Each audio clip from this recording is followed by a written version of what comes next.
ألا إنني أرجو من الواسع الحقيق بجاه المخفى ناصر الحق بالحقيق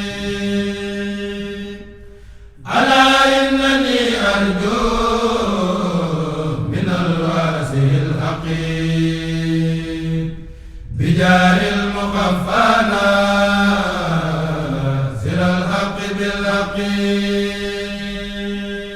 asalaamaaleykum wa rahmatullahi taala wa barakaatuhu gan ñi nga xam ne ñoo bàyyikoo ci réewum Côte d'Ivoire di ilimaan yi nga xam ne moo jiite majlis bi taxawul lislaam ak jumaa yi ak jàkka yi ci ñaareelu bis bi mu gane si Cheikh Mouhamadou Mountakha ci Touba am na dalal bu am solo bu ñu ko defal teewaayu Serigne Ahmadou Badawi ibnu Cheikh Mouhamadou Fadal ànd ak ñi nga xam ne ay ilimaan lañu di ay kilifa bokk ci daayira Rawdu Rayaahiin Muxaddamatul Xidma fekk si fi jëwriñu daara Hizbut Tarqiyyah Serigne Youssou Diop ak ñi mu àndal moom mi nga xam ne moom la Serigne bi féetale woon gan gi ginnaaw waxtaan wi ak weccante ay kaddu ak itam yi nga xamante ni jébbal nañ leen ko imam bi bég na lool ànd ak délégation bi jëm nag ci beneen barab bu am solo boo xam ne jël na ko lool muy mu jàmma Cheikh Ahmadoul Khadim muy convoi bu yaatu lim bu takku ci ay woto ànd ak sëñ Ahmadou Badawi ibnu Cheikh Mouhamadou Fadal ñu dugg ci mbooleem barab yi nga xamante ni moo nekk ci jàngukaay bi dalee ko ci këru xaside yi nga xamante ni daara Hizbut Tarqiyyah mi ngi koy tabax dem ci yeneen bâtiment yi nga xam ne ngir wàllu njàng mu kawe mi la naka noonu amphithéâtre yi ba ci li nga xamante ni mooy restaurant yi dem ci beneen wàll gi nga xamante ni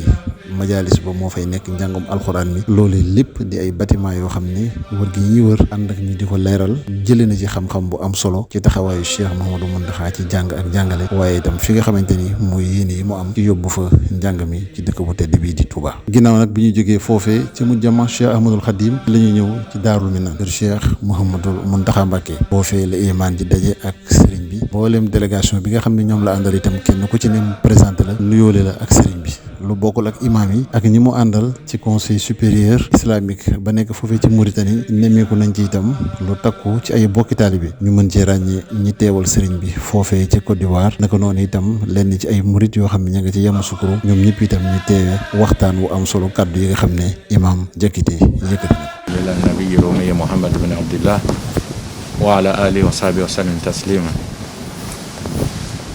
fadilat al-Khalifa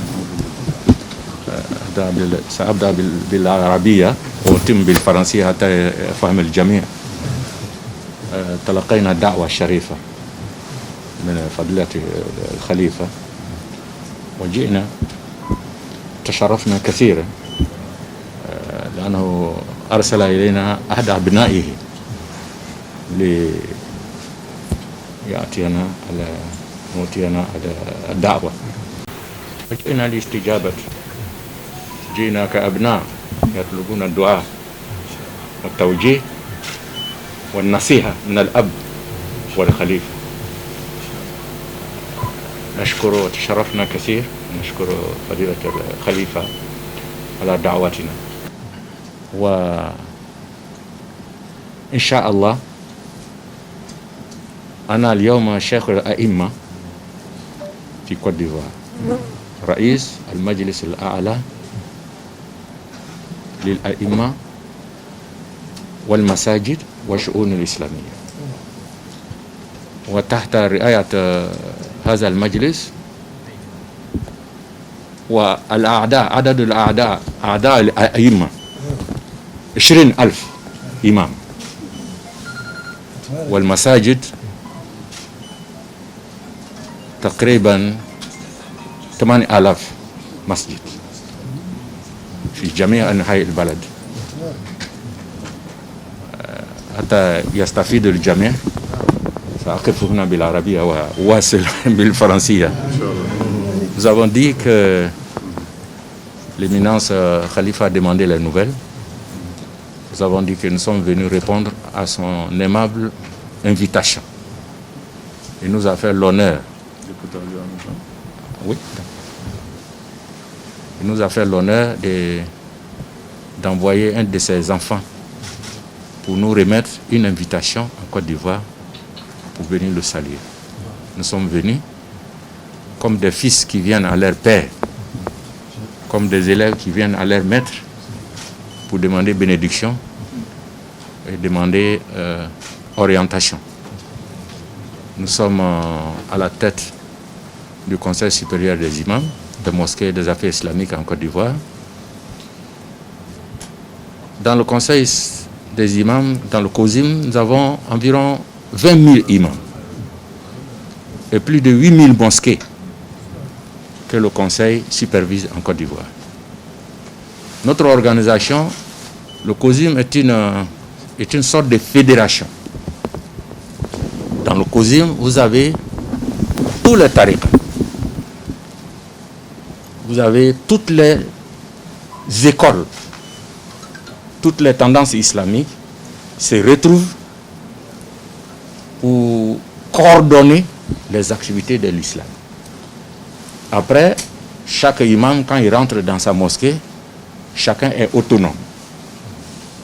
Tu peux traduire ça ou bien je peux Youssou kan la traduction waaw moom de Barke dafa wax ne mi ngi dikk tey ginnaaw bi ñu ko defalee sak ak teranga ju mag ju toll ni invité ko yebal sa doomi bopp mu dikk ba fi moom yóbbul ko invitation loolu rëy ci ñoom lool mu mel ni kon dañoo ñëwinu doom ju seet si seen waajur doon tamit ay dongo ak i taalibe yoo xam ne dañoo seet si seen kilifa ngir sàkku si ñaan ñoom nag nee nañu dañoo doon benn fédération boo xam ne l'islam gépp gi nekk ci Côte d'Ivoire dafa nosu ñoom ñu jiite ko ñoom ñi COSIM bi moom mii moo leen jiite waaye ñoom dafa mel ni dajale nañu loo xam ne ci ay imam yoo xam ne bari nañu ba toll ci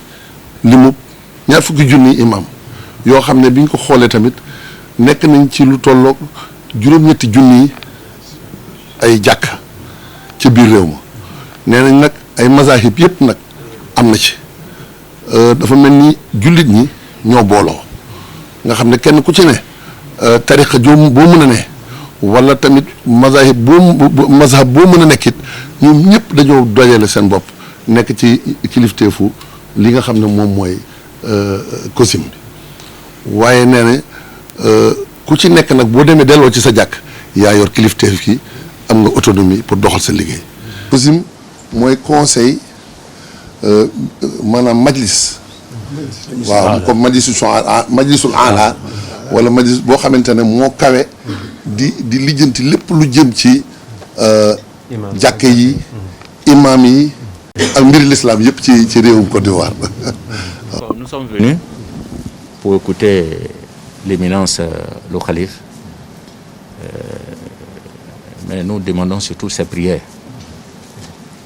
Parce que souvent, quand on est placé dans une certaine position de responsabilité dans l'islam, Shayatin al-Ins wal Jinn, ils se coalisent contre toi. Ils se disent, si on arrive à avoir celui-là, on va avoir beaucoup de monde derrière lui. Nous sommes jeunes qui prient pour nous. Ça, c'est un. Qui prie pour la Côte d'Ivoire. La Côte d'Ivoire, c'est le résumé de l'Afrique de l'Ouest.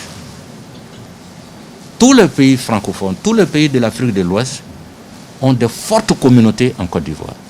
Si la paix règne en Côte d'Ivoire, au Mali, au Sénégal, en Guinée, au Burkina, au Ghana, tous ces pays bénéficient parce que tous ces pays ont des ressortissants qui travaillent en Côte d'Ivoire. Mais que Dieu nous protège s'il y a problème, et nous avons vu déjà des problèmes, ça va répercuter sur tous ces pays et tous les ressortissants de ces pays en Côte d'Ivoire. Que le Khalife prie beaucoup pour la Côte d'Ivoire, pour la paix, pour la concorde, pour qu'il n'y ait jamais de fitna en Côte d'Ivoire. waaw nee na Mbacke mi ngi sàkku sa ñaan loolu boobu yittewoo nañ ko lool ndax nee na am na ay daraja ci wàllu responsabilité ci mas'uliya bu ñu la ko tegee rek nee na day mel ni seytaane day ngemb waat laxasaayu waat ak pexem yëpp ak noonu yëpp nag daal di ne kii nag nañu boole suñ doole ngir yàqal ko nee na loolu nag moo tax kon fi saasi dafay soxlawoo nga ñaanal leen su ko defee ñu mucc ci pexe yooyu ñuy sàkku itam nga ñaanal Côte d'Ivoire muy réew ma ndax nee na réewum Côte d'Ivoire dafa doon foo xamante ne dafa doon fu dajale réew yu bëri ci Afrique yoo xam ne dafa mel ni ñoom ñëpp dañ faa dajeendoo mu doon seen wàccuwaay loolu nee na bàyyiwul Sénégal bàyyiwul Ghana bàyyiwul Sierra Leone bàyyiwul Niger bàyyiwul Mali ñun ñëpp dañoo doon ñoo xam ne ay mbooloo ak yi ñu bëri ci seenum réew dañoo nekk foofu ci Côte d'Ivoire kon Côte d'Ivoire su amul jàmm dafa mel ni yeneen réew yi nekk ci Afrique te wër ko jàmm du leen yomb te noonu leen nee na am na lu ñu ci jot a gis jot koo dund moo tax mu bëgg nga ñaanal Côte d'Ivoire mu am jàmm te xam ne jàmm jooju ak dal googu day doon loo xam ne Afrique gépp a koy bokk ñëpp a koy jëriñoo. Moi, j'ai beaucoup parlé, mais je voulais expliquer à son éminence notre joie d'être là et nos préoccupations. Maintenant, nous voulons l'écouter. neen daal jàpp na ne sax wax na lu bari waaye nee na li mu bëggoon rek mooy feeñal mbégteem moo xam ne amul fu mu yem ci ñëw yàlla dimbali li mu leen dimbali ba ñëw jàkkaarloog yow nii tey jii. bi mu noppee nag Cheikh Mouhamadou Mountakha tontu na ko tontu bu yaatu wane itam mbégteem. am na mbégte mu rëy. Le khalife dit qu'il est actuellement très satisfait et très content aujourd'hui. li waral mbégte mi. Ce qui justifie ce sentiment de satisfaction à son niveau. mel na ne gan ñu jóge ni ñu jóge ñi ak ñu ngi fi ñëwee fi loolu mel na ne noo koy door a am. Cette satisfaction se justifie par l'acte que vous avez accompli en quittant votre pays avec la motivation qui vous anime. Pour lui, c'est la première fois que ceci arrive. loolu moo tax mu am mbégte mu rëy. C'est ce qui explique la joie et la satisfaction très profonde qu'il nourrit. dégg nañ ni mu waxee bu baax a baax. Il dit qu'il vous a très bien suivi. Il a bien écouté ce que vous avez dit. loolu dafa mel ne ndamal l'islam rek la. Et ça ne fait que refléter ou manifester la victoire éclatante de l'islam. te ko moo tax mu am mbégte mu rëy te am dolli ko yaakaar ju rëy. C'est ce qui fait qu'il est aujourd'hui fortement réjoui et actuellement son espoir ne fait que se raffermir. ndax nes bu mu wax ne def nañ ko ci te Côte d'Ivoire loolu fa tabarakallahu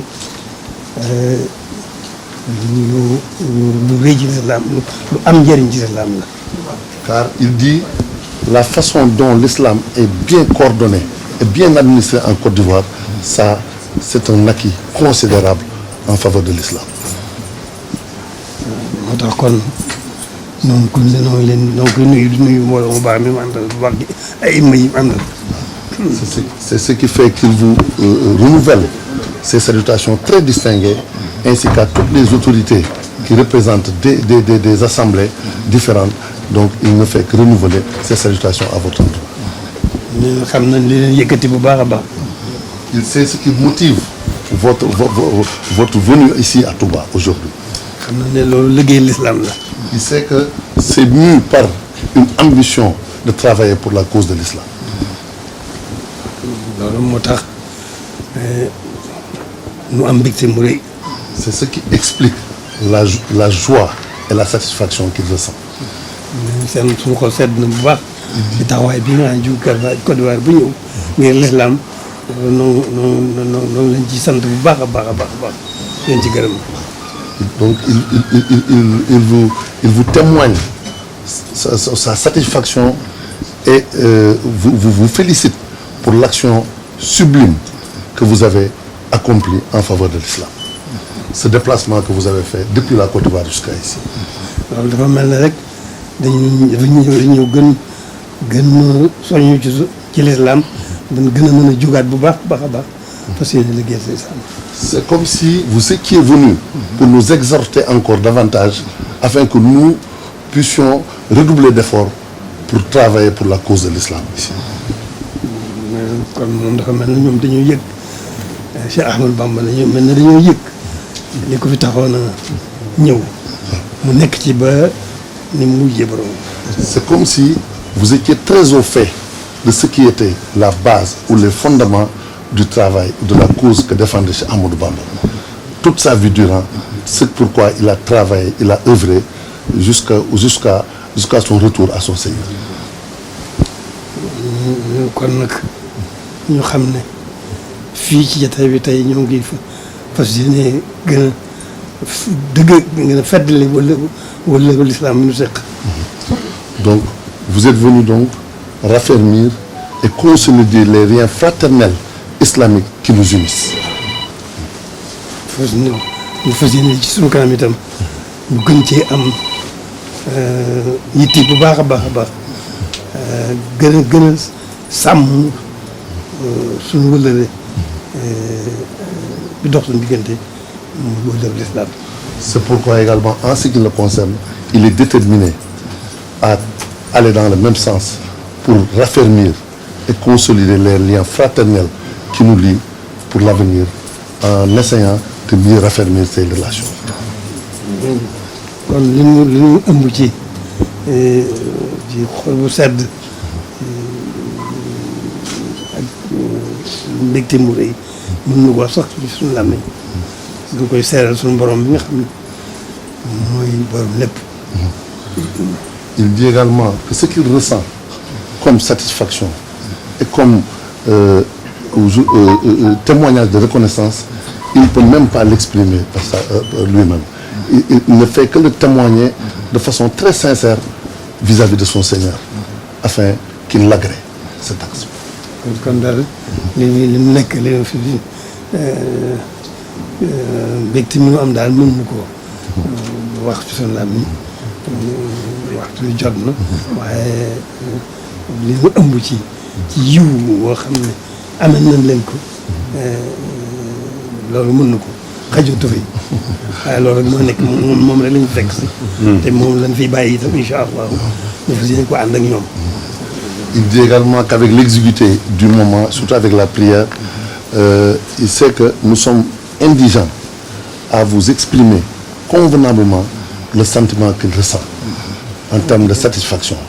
Mais il ne fait donc que le réaffirmer, le renouveler, en sachant que c'est un sacerdoce qui est devant nous, Inch'Allah, afin que ensemble nous puissions relever ce défi de consolidation de nos relations fraternelles.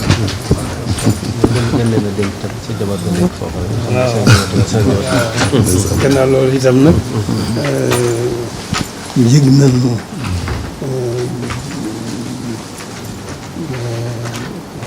gàttanu gi ñu gàttanu foofa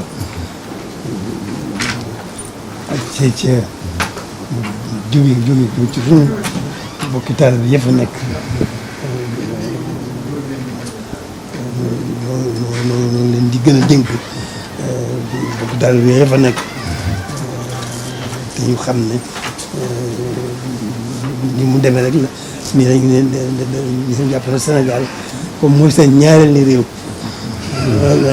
Côte d'Ivoire mooy seen ñaareelu réew ci Sénégal comme ñoom dañ fa nekk comme Sénégalais loolu lañ jàpp bu ñu nekkee Côte d'Ivoire dañu jàpp seen bopp ne ñoo Sénégal te itam tabaarakallaahu ñu yaru la ñuy doon yoo xam ne dañ fay defar waaye yàq bu jóge ci moom ci ñoom kon nag moom lañ koy dégg gën a dégg ñu leen di gën a dégg Le Khalife vous témoigne également une profonde reconnaissance pour l'accueil et l'hospitalité que vous avez réservée à la communauté mouride en Côte d'Ivoire. Il est bien informé, il est bien au fait de tout ce que vous faites pour les mettre à l'aise, pour les accueillir, pour les encadrer, afin qu'ils se sentent chez eux. Et donc, il réaffirme également sa confiance vis-à-vis de cette communauté qui, Inch'Allah, par la volonté de Dieu, ce seront toujours des gens qui resteront dans la conduite édictée par le vénéré Cheikh. Ils ne se mêleront jamais à des pratiques qui vont dans le sens de la discorde ou bien du dégât. li ko gën a dëggal moo di jàngukaay boobu ñu fay xalaat bëgg fa dundal lislaam bëgg fa xam lislaam loolu mooy firndeel li moo wax ci mbokk taal bi. Et le témoignage qu'il est en train de faire pour votre action d'hospitalité vis-à-vis de nos compatriotes, les Sénégalais là-bas, les Mourides, ce qui justifie davantage cela, c'est le projet de l'Institut Ayamoussoukro que vous êtes prêts à mener avec nous pour le bénéfice de la Oumma islamique, mais également qui sera d'un grand apport pour l'éducation de nos enfants en Côte d'Ivoire.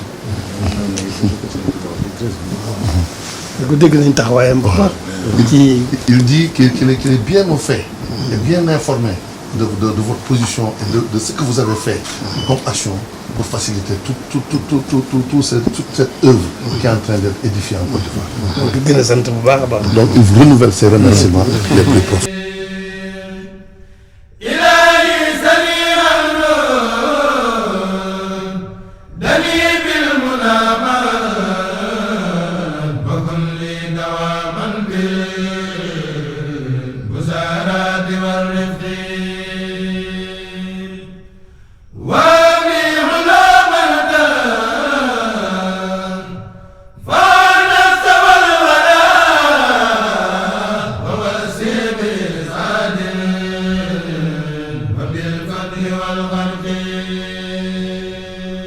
ginnaaw kàddu yu sëriñ bi tofal na ci ay addiye yu am solo yoo xamante ni moo ko leeralal boppam benn bu ci nekk mu teg ko ci loxo imaam ji di wane mbégteem ci tànk yi nga xamante ni am nañ ko bi loolu àggee nag ci la leen jiiteel boppam timis waxtaanaat ak ñoom ci jàkka ji tàggoo ak ñoom ñaanal leen. délégation bi bokk na ci barab yi nga xamante ni nemmeeku nañ ko mooy jumaa ju mag ji nga xam ne bi ñu jógee Daarul Minam ci lañ fa agsi ànd ak lenn ci kilifa yi ñu won leen barab yi ci noonee sax daje nañu ak imam ji nga xamante ni mooy jiite waxtu gee di Serigne Afia Bousso mu bég lool ci seen teewaay ci dëkk bu tedd bi di Touba ñu soog a dellu si ci daara Hizbut Tarqiyyah ji nga xamante ni fa la ñu daloon wéyal ngan gi.